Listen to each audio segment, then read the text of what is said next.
As we told you yesterday, Sean, there was activity in that account. This letter that we got this morning is not a ransom letter. It is a letter saying that this person who wrote it knows the identity of the kidnapper. And for the price of 1 Bitcoin, that person will disclose the information.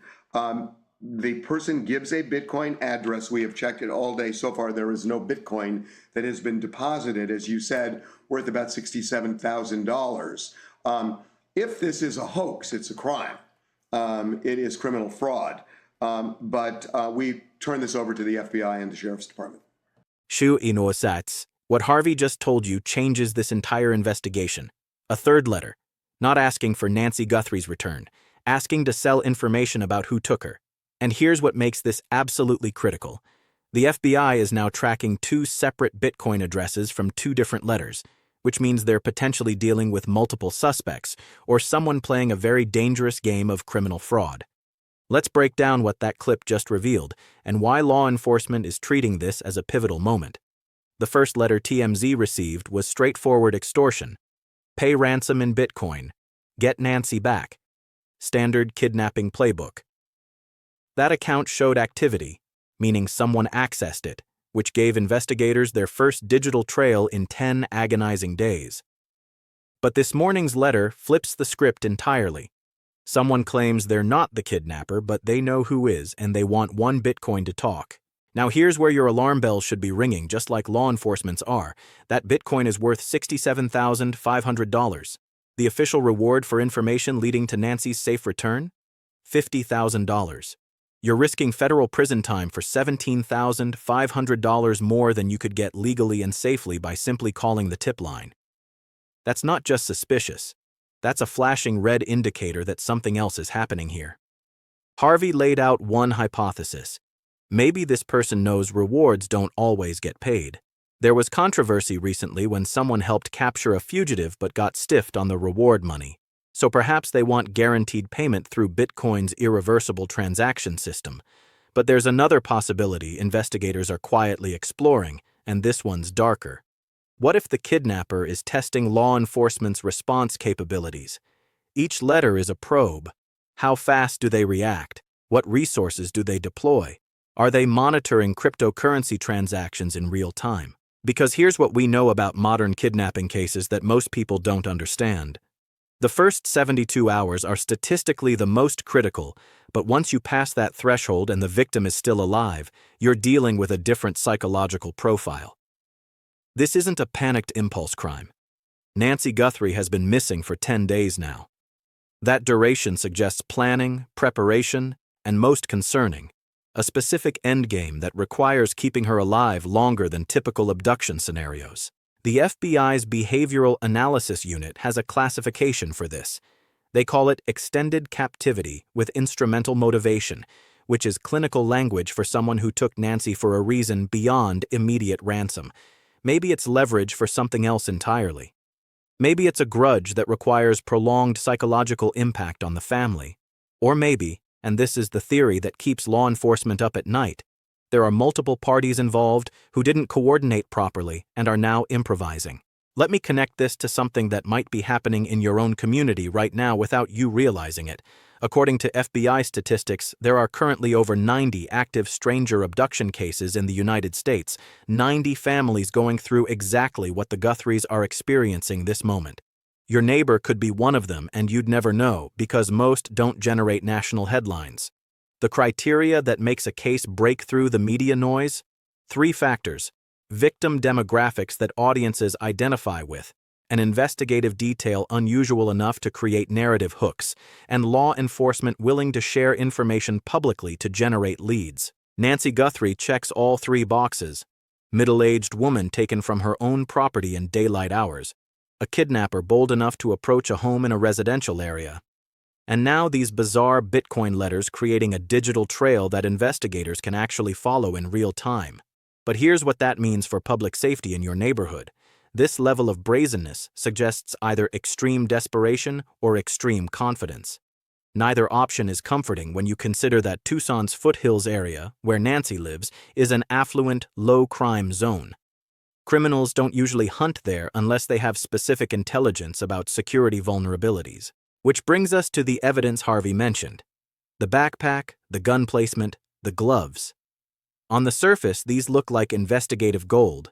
Multiple physical items that can be traced, matched to purchase records, connected to a suspect. And law enforcement is absolutely running those trails right now. TMZ confirmed with local retailers that the FBI has already been canvassing stores asking about recent purchases of that specific Walmart Ozark Trail hiking backpack. They're pulling transaction records, reviewing surveillance footage, building a purchase timeline. But watch what happens in about 90 seconds. Harvey's going to point out something that should make you question whether these evidence drops are legitimate or calculated misdirection, because there's a pattern in high-profile cases where perpetrators deliberately leave false trails to consume investigative resources. Remember the Beltway sniper case? They left a note demanding money at one location while they were actually operating from a completely different area. The tarot card they left with "I am God" wasn't their actual signature. It was theater designed to create a profile that didn't match who they really were. The gun holster detail Harvey walked through is particularly revealing to anyone who knows firearms. Carrying a semi-automatic pistol in a polyester holster designed for revolvers isn't just unusual, it's tactically impractical. The retention is wrong, the draw angle is inefficient, and for someone planning a kidnapping, you'd expect them to have practiced their equipment setup extensively. So, why use an incompatible holster? 3 possibilities. 1. They grabbed whatever was available in a rushed preparation, suggesting impulsiveness. 2. It's deliberately chosen to mislead forensic analysis about the shooter's experience level. Or 3, and this is the one that makes investigators nervous, it's a setup designed to point towards someone specific who actually owns that combination of gun and holster. That video surveillance TMZ received and shared with authorities is now the cornerstone of this entire investigation. We're talking about footage that shows a person approaching the Guthrie property, and through artificial intelligence image enhancement, law enforcement has been able to extract facial features visible even through the face covering. That enhanced video went out yesterday, less than 24 hours ago, and already we have a letter this morning claiming knowledge of the kidnapper's identity. That timing is not coincidental. Someone saw that enhanced video and reacted. The question is whether they're reacting because they recognize the person and want to cash in, or because they're the person and they're trying to regain control of the narrative before someone who actually knows them comes forward. In kidnapping investigations, there's a phenomenon called offender-inserted communications, where the perpetrator inserts themselves into the investigation through tips, volunteer search efforts, or in this case, potentially through these Bitcoin letters. The vehicle search Harvey mentioned tells you where investigators' heads are really at. They're grid-searching the foothills area not just for Nancy, but for any evidence of how the kidnapper arrived and departed. That's standard protocol, but the intensity suggests they believe the suspect is local or has detailed knowledge of the area. Random predators don't choose targets in unfamiliar neighborhoods. The risk of getting trapped by unexpected traffic patterns or security presence is too high. This person knew the area well enough to identify entry and exit routes that avoided camera coverage. Except they didn't avoid it completely, did they? That's the crack in the facade. One camera caught them, which means they either didn't scout thoroughly enough or they didn't realize that particular camera was there. In the hierarchy of criminal sophistication, that's a significant error. It's the kind of mistake that suggests someone operating outside their normal comfort zone, someone who's skilled enough to plan an abduction but not experienced enough to execute perfect operational security. Now, here's where the case gets into psychological territory that most people don't consider. Nancy Guthrie's family has been extraordinarily restrained in media appearances. They released one statement through law enforcement and have otherwise maintained silence. That's actually strategic advice from the FBI in cases like this. The less emotional leverage you give a kidnapper through public pleading, the more you force them to show their hand through action rather than reaction. But it also means the family is enduring unimaginable psychological torture while projecting calm for tactical advantage. Think about what that means in practical terms. Every phone call could be the ransom demand or the recovery notification.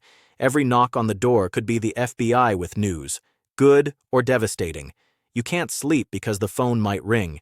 You can't leave because you might miss something critical. Your entire existence contracts to a single waiting space, and you're helpless while strangers work the investigation.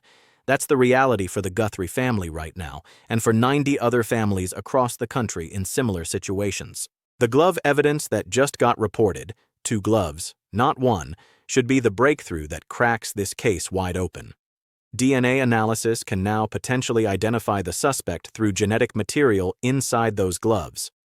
Modern forensic techniques can detect skin cells, sweat residue, even trace elements that indicate where someone lives based on environmental particulates. If those gloves are authentic, and if the kidnapper wasn't careful about cross-contamination, law enforcement could have a DNA profile within 48 hours and a match within a week if the person is in any criminal database.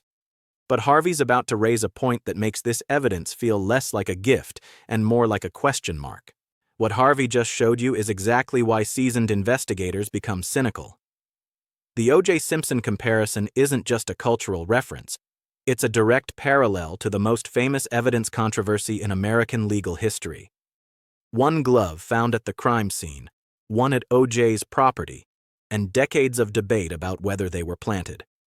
Now we have 2 gloves in a case where the suspect wore face coverings, long sleeves, and apparently took significant precautions to avoid identification. Yet they dropped both gloves after departing the scene? That's not carelessness, that's contradiction. Someone meticulous enough to cover their face and wear gloves in the first place doesn't accidentally drop both pieces of hand evidence. You'd notice immediately when you went to take them off. And if you were panicked and rushing, you'd drop one maybe, but both? The probability mathematics don't support it, which raises the exact question Harvey posed. Is someone staging evidence to point investigators in a specific direction? This happens more than the public realizes. In approximately 11% of wrongful conviction cases later overturned by DNA evidence, planted or fabricated forensic evidence played a role. Sometimes it's law enforcement cutting corners under pressure to solve a high-profile case. More often, it's the actual perpetrator creating a false trail, or a third party with an agenda using the crime to settle a separate score. And in kidnapping cases specifically, there's documented history of family members or acquaintances staging evidence to divert suspicion while they negotiate privately with captors. The FBI knows all this, which is why they're treating the glove discovery with both urgency and skepticism. They'll process the DNA, absolutely, but they're also investigating who found the gloves, where exactly they were located, what the weather conditions were over the past 10 days that might have degraded or preserved evidence, and whether the discovery location makes logical sense given the suspect's likely travel path from the surveillance footage. What happens in the next 48 hours will likely determine whether Nancy Guthrie comes home safely or this case transforms into a long-term mystery.